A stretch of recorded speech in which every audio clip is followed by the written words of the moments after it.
Sandbag stations were quiet on Saturday. This was the first weekend for area residents at most risk of flooding to access bags and sand from County Emergency Management. CERT volunteers were on hand to help.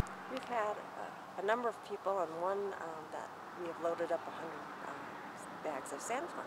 So how are we doing today? We haven't had a lot of action, I don't think, so far. Not a whole lot, but some. We got some people coming to fill up with the sandbags, and CERT members here to help them out. And both here and on the east side location, we are getting folks that are stopping by and doing some preparedness work to help prepare their home in case the water does get that high. Right, and so we got your notice yesterday that you're sort of zeroing in on a 3-day span right now when you think that the spill will begin out of Pathfinder. Yes.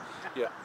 What's the implications of that then for down here? Well, actually, when that spills, it gives the BREC more storage room, so that's more room to fill up in Pathfinder Reservoir. And then once it spills, it releases obviously more water because they're maxed out on the water they're releasing mechanically right now. So once it spills, that pushes more water down, and they will, once that does that, they'll start incrementing releases from Gray Reef Reservoir up to, right now it's at 5,400 cubic feet a second, that's what it's flowing at. They'll incrementally raise that to 6,500 cubic feet a second. So the flow will be a little bit, it's going to be a little bit more, and possibly in some areas maybe a foot higher. And of course there is some restrictions on who can access the bags. Right now we want to limit it to those folks that are right along the river, that their homes are close in, because of and the homes only. We don't want them sandbagging a yard or newly planted vegetation or outbuildings, that sort of thing.